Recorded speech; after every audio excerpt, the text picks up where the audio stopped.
Congresso mondiale delle famiglie a Verona, in decine di migliaia al corteo per i diritti civili, tensioni all'arrivo di Salvini, il ministro, un paese che non fa figli è un paese che muore.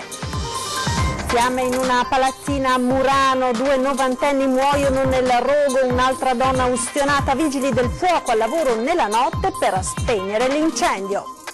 Fumo dal motore di un Boeing proveniente da Napoli diretto a Treviso con 170 passeggeri, SOS del comandante, atterraggio con piano d'emergenza al Canova.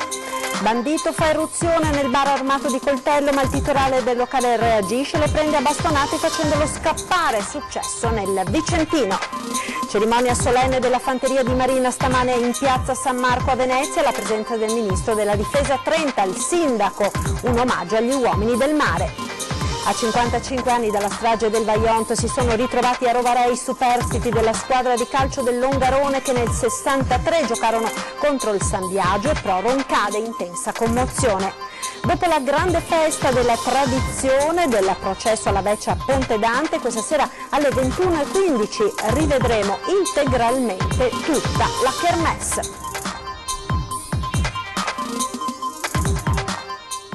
Buonasera e ben ritrovati con l'edizione del Veneto dei telegiornali di Antenna 3. In primo piano il Congresso mondiale delle famiglie a Verona, in decine di migliaia oggi al corteo per i diritti civili, tensioni all'arrivo di Salvini, il ministro, la 194 non si tocca, ma un paese che non fa figli è un paese che muore. Sentiamo il servizio di Valentina Visentin.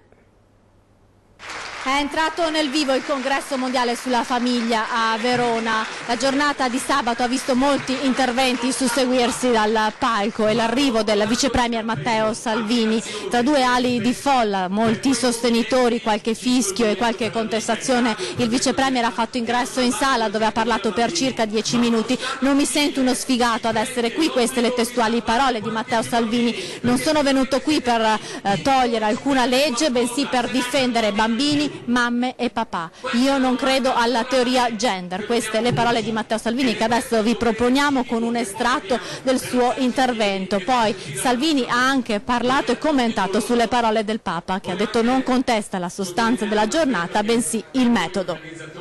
Io sono qua perché la crisi più pesante che stiamo affrontando per l'Italia non è quella dello spread, il deficit PIL, sono le culle vuote.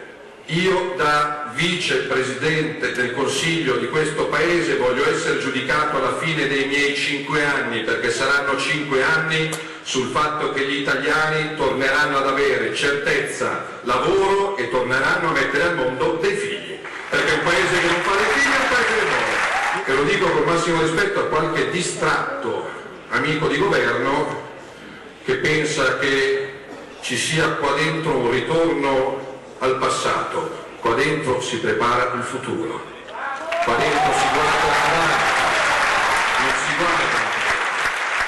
Cosa ci fa Salvini al Congresso mondiale delle famiglie? Come se i milioni di genitori separati o divorziati avessero un titolo in meno, anzi, devono essere aiutati un pochino in più rispetto a tutti gli altri per mantenere il legame con la loro famiglia, con i loro figli, con i loro parenti, con i loro nonni.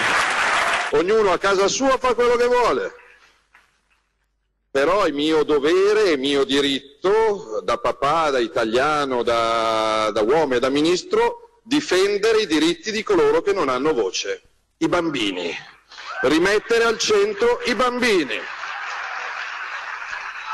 I bambini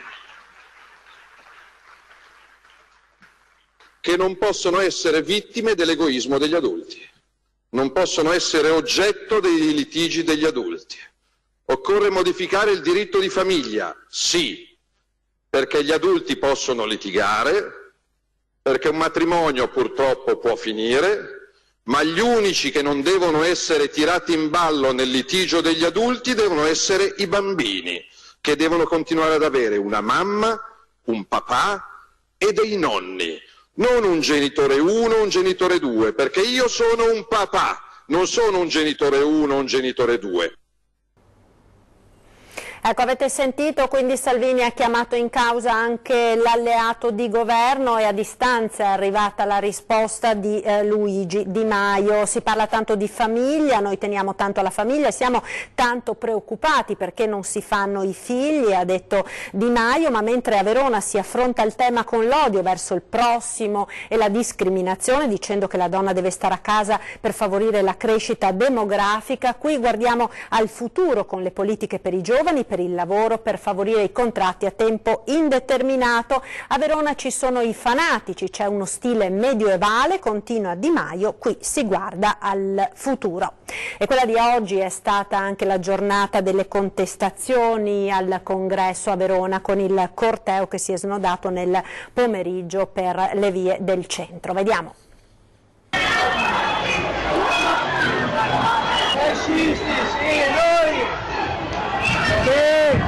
Fischi, slogan contro Salvini, questo è l'unico momento di tensione a Verona, quando il corteo femminista è passato nelle vicinanze della Gran Guardia, proprio mentre stava arrivando il vice premier leghista. Le forze dell'ordine hanno impedito ogni contatto tra le manifestanti e i congressisti, ma dalla scala della Gran Guardia qualcuno pare abbia fatto il saluto fascista e abbia provocato le femministe, che però non hanno forzato il blocco. Qualche fumogeno, ma poi niente tensione. Il corteo era partito nel pomeriggio, stipate in piazzale della stazione, circa 20.000 le persone che poi si sono snodate lungo le strade di Verona. Famiglie, bambini, donne, ragazzi, il collettivo Non Una di Meno, sindacati, Amnesty, tutti insieme per protestare contro il congresso mondiale della famiglia in piazza Bra. Oggi è entrato nel vivo dei lavori. Che è pericoloso il messaggio che viene lanciato dal congresso mondiale delle famiglie? Per la libertà di tutti, per il rispetto della Costituzione, in particolare per le donne ed in particolare tra le donne per quelle che vivono situazioni di violenza intrafamiliare. Striscioni colorati e cartelli arcobaleno per ribadire l'importanza di tutte le conquiste sui diritti civili. Siamo uomini e donne, donne e uomini che devono difendere i diritti che abbiamo e hanno conquistato prima di noi. È pericoloso perché comunque le proposte che sono state fatte in questi giorni e le dichiarazioni che sono state fatte anche in passato dai relatori hanno dell'allucinante dal mio punto di vista. Tra i manifestanti anche il segretario nazionale della CGIL, Maurizio Landini, che attacca le scelte del governo. Io credo e vedo un pericoloso collegamento tra le politiche che sono state fatte contro i migranti e contro l'idea di libertà delle persone di potersi muovere e dall'altra parte di sostenere una logica che porta a una riduzione delle libertà delle persone. Vorrei che questo fosse il messaggio di fondo e la CGIL è qui proprio perché noi difendiamo la libertà di tutte le persone che lavorano di essere appunto felici e di poter essere liberi di esprimere il proprio pensiero. Alla manifestazione per i diritti civili anche Alessandra Moretti e Laura Boldrini, sentiamole. Siamo qui oggi insieme anche a Laura Boldrini a Verona per manifestare per i diritti, per le donne, ma i diritti di tutti, perché dobbiamo essere liberi di scegliere. Ecco la ragione per la quale oggi insieme a sindacati, tantissime associazioni femminili, abbiamo voluto manifestare contro un governo che ci vuole riportare indietro, che ci vuole riportare al Medioevo. Infatti la differenza è proprio questa, qui si affermano i diritti di tutti e di tutte, una società aperta, allegra, dove c'è voglia di vivere, non c'è paura. Di là invece vogliono sottrarci i diritti, di là vogliono andare contro le leggi dello Stato, vogliono dire no alle leggi come quella dell'aborto, come quella del divorzio, come le unioni civili, ed è imbarazzante che i ministri della Repubblica, invece di stare qui a fermare la nostra Costituzione e il nostro ordinamento, vadano là dove tutto questo viene rimesso in discussione. Ecco, abbiamo visto oggi ci sono stati anche momenti di tensione a Verona, tensione che era già iniziata ieri sera a Padova per le manifestazioni anti-abortiste di Forza Nuova, contromanifestazione dei giovani del centro sociale Pedro che è finita con scontri con le forze dell'ordine e due ragazze del centro sociale sono rimaste ferite ed ora chiedono le dimissioni del questore dicendo che non è così che si gestisce l'ordine pubblico, ma riviviamo gli attimi di tensione che si sono vissuti ieri sera a Padova.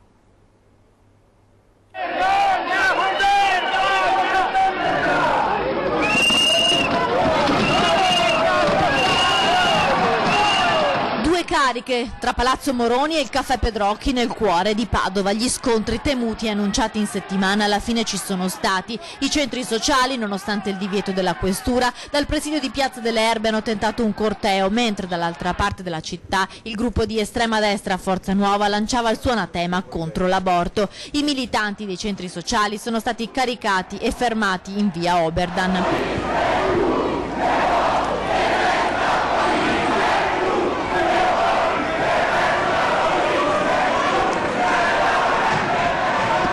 Due ragazze del Pedro e del Gramigna, uno di loro insegnante in un liceo, sono state portate in questura, identificate e denunciate, dopo un paio di ore rilasciate. Negli scontri altre due manifestanti sono rimaste ferite con escoriazioni al volto. La protesta è durata fino alla tarda serata, mentre il corteo di Forza Nuova contro la legge sull'aborto, ed evidentemente collegato al Congresso Mondiale sulla Famiglia di Verona, si è svolto dal Santo fino alla prefettura, per poi ritornare davanti alla Basilica, dove il leader di estrema destra Roberto Fiore si è scagliato contro il sindaco e contro l'Università di Padova, definendo le loro idee sovversive.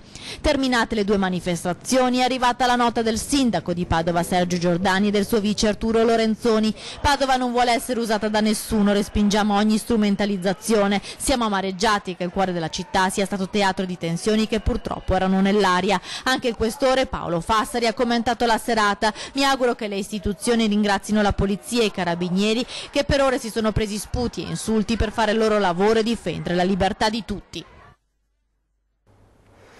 Ed ora la cronaca, perché è stata una giornata tragica sull'isola di Murano, 2 morti ed un ferito in un incendio scoppiato in un appartamento. Sentiamo. Sono morti nella loro camera da letto, vittime di un incendio che non gli ha lasciato scampo e nel quale è rimasta ferita anche una 45enne, ricoverata ora al centro Grandi Ustionati di Padova. Per Stefano Zalloni, di 94 anni, e per Rosina Vitturi, di 96, probabilmente soffocati dal fumo, non c'è stato invece scampo. La tragedia poco prima delle 4 di notte in una palazzina di 2 piani in Calle Bressaggio, a Murano. Sono stati i vigili del fuoco, accorsi con 2 autopompe lagunari e da Mestre con una terza squadra, entrati con gli autorespiratori nell'appartamento a rinvenire i corpi senza vita dei 2 anziani. Poco prima, in quelli che sono stati momenti di autentico terrore, la donna di 45 anni che occupa l'appartamento al piano terra era riuscita a scappare aiutata dai vicini, ustionata ma viva. Il suo cane è morto nell'incendio. Un 64enne che abita al secondo piano, allertato dalle grida dei passanti, è riuscito a mettersi in salvo scendendo per le scale invase dal fumo. Il suo gatto è stato poi trovato morto nell'appartamento. Le cause dell'incendio sono al vaglio del nucleo investigativo antincendio territoriale dei Vigili del Fuoco. A Murano è il momento del lutto. Mi colpisce naturalmente che cose del genere possano accadere ancora al giorno d'oggi. Immagino che si accetterà presto la dinamica e naturalmente siamo vicini alle famiglie che vedono coinvolte le persone che purtroppo ci hanno lasciato, insomma. A Treviso ora, perché sono scattate le procedure d'emergenza questa mattina all'aeroporto Canova, dopo che il pilota di un volo Ryanair ha comunicato alla torre di controllo di vedere del fumo uscire da un motore. Sentiamo.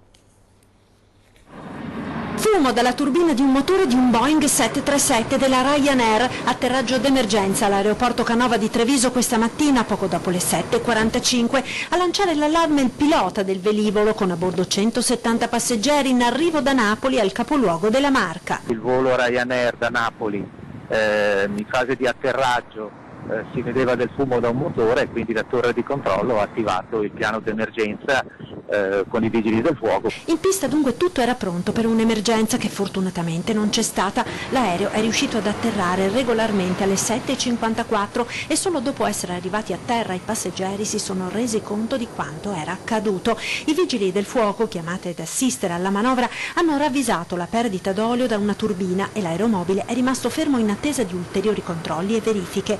La compagnia irlandese ha fatto sapere che il Boeing è stato ispezionato dagli ingegneri e a breve tornerà in servizio. Nel frattempo, stamattina al gate i passeggeri in attesa di partire per Napoli a bordo del velivolo interessato dal malfunzionamento sono stati imbarcati in un altro aereo. L'aeromobile è fermo, adesso faranno delle analisi di tipo tecnico per capire in che modo porre rimedio se c'è un guasto. Nel frattempo con un altro aeromobile i passeggeri in partenza saranno correttamente portati a destinazione senza nessun problema operativo. L'allarme non ha comunque comportato disagi all'operatività dello scalo trevigiano. Di nessun genere, anche perché non c'è particolare flusso di voli, in particolar modo nelle prime ore del mattino, e quindi non c'è stato nessun problema di tipo operativo. A 24 giorni dalla scoperta dei corpi massacrati dei due fratelli Rigon all'Arcella a Padova, la Procura ha restituito le salme alla famiglia, ancora da definire la data dei funerali. Sentiamo. La procura ha restituito alla famiglia i corpi di Donatella e Pier Matteo Rigoni, due fratelli trovati morti nella loro abitazione di via Faggina all'Arcella il 4 marzo scorso. Dopo 24 giorni potranno ricevere la sepoltura. Ancora non è chiaro cosa sia accaduto nella villetta degli orrori, cosa abbia portato alla lite mortale tra i due fratelli e all'omicidio-suicidio.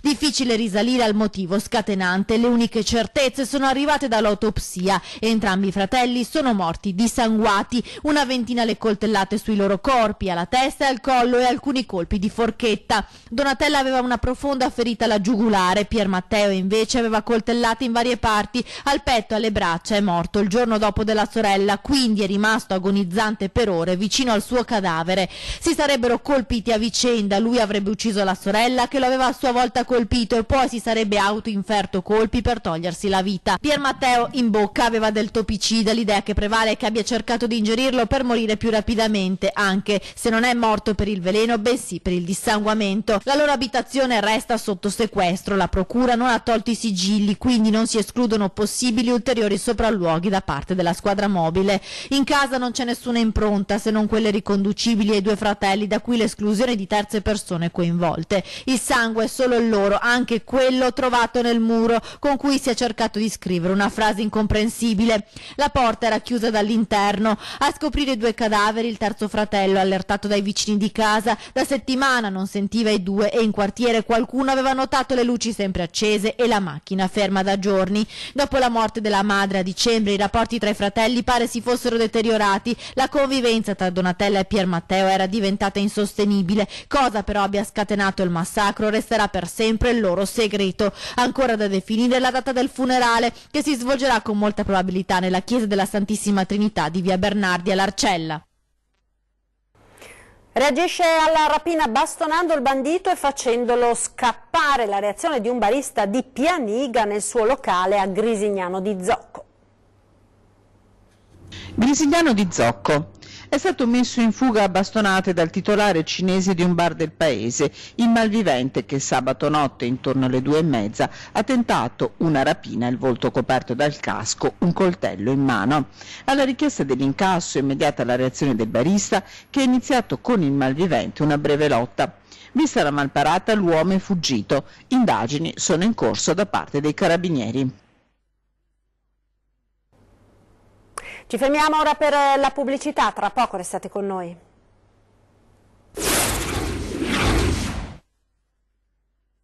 Migliore. Rieccoci in diretta con il TG del Veneto a Vicenza, ora dove oggi pomeriggio 1 migliaio di cacciatori si sono riuniti per l'assemblea annuale. All'orizzonte l'approvazione del piano faunistico venatorio in discussione in regione. Tutto esaurito al Teatro Comunale di Vicenza, appuntamento annuale per il mondo veneto della caccia, con quasi 1000 persone, bandiere alla mano, pronti a difendere un'arte di difesa del territorio. Al centro dei lavori il piano faunistico venatorio, che in questo momento è in discussione in Regione, e la difesa del loro ruolo a tutela dell'ambiente. La caccia è una delle attività indispensabili per la corretta gestione del patrimonio faunistico e degli habitat naturali, anche perché i cacciatori sanno perfettamente che se non c'è ambiente non ci può essere fauna e quindi neanche attività venatoria, quindi i cacciatori difendono l'ambiente, lo difendono non per moda ma per necessità. Ci sono animali difficili da controllare, spiega la Regione, a partire dai cinghiali sui colli euganei, le nutrie che proliferano lungo gli argini, i cormorani per la pesca. Il ruolo delle associazioni venatorie è fondamentale in tal senso e da Vicenza la richiesta è precisa. Noi vogliamo che venga approvato questo nuovo piano con la collaborazione di tutti coloro che vogliono contribuire alla corretta gestione del patrimonio faunistico e ambientale e quindi di tutti i cacciatori, di tutti gli agricoltori e la parte propositiva e non integralista del mondo ambientalista. Questa mattina a Piazza San Marco c'è stata la solenne cerimonia per il 150° del San Marco alla presenza del Ministro della Difesa Trenta, un omaggio agli uomini della Marina secondo il Sindaco Luigi Brugnaro, tutte le immagini e le interviste tra poco nel telegiornale dedicato alla provincia di Venezia. Ed ora andiamo in provincia di Treviso perché oggi a oltre 55 anni dalla strage del Vajont si sono ritrovati i superstiti della squadra di calcio dell'Ongarone che nella stagione calcistica del 63 giocarono contro San Biagio e Pro Roncade. Sono stati momenti di intensa commozione.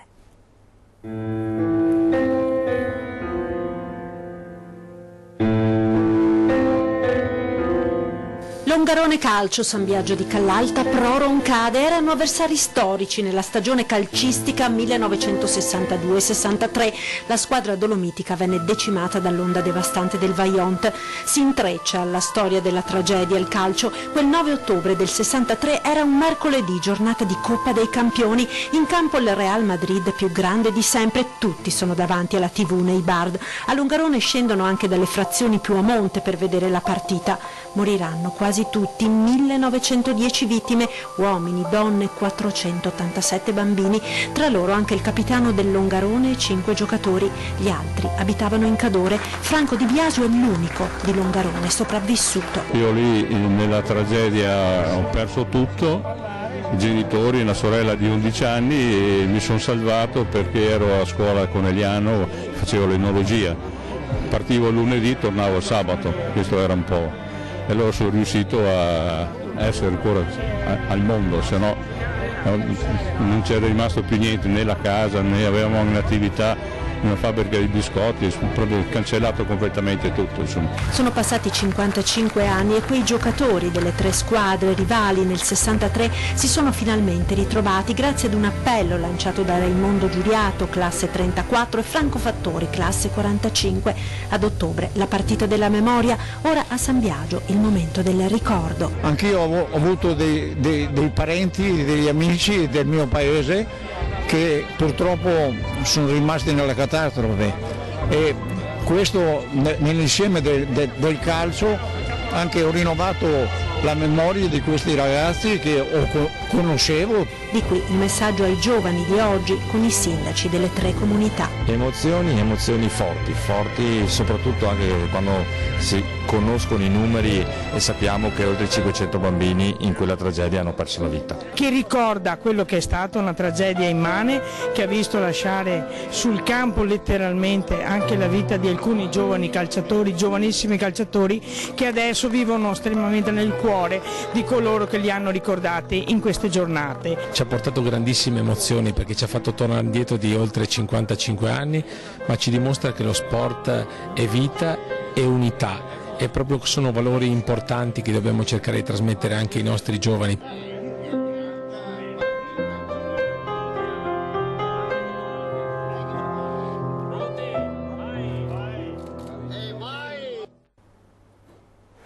Ed ora uno sguardo alla nostra programmazione perché questa sera a partire dalle 21:15 verrà trasmesso integralmente il tradizionale processo alla Veccia, andato in onda giovedì appunto nei collegamenti che abbiamo fatto nel corso del telegiornale, processo alla Veccia che come vedete, come sapete inevitabilmente si conclude con il rogo, quindi appuntamento alle 21:15. Vi ricordo poi che questa sera torna l'ora legale, esattamente alle 2 della notte scatterà il cambio dell'ora, le lancette degli orologi si dovranno spostare quindi in avanti di un'ora, mentre naturalmente per tutti i dispositivi connessi ad internet l'ora si aggiornerà automaticamente. È tutto per questa edizione, vi lascio come sempre alle previsioni del tempo per domani, arrivederci.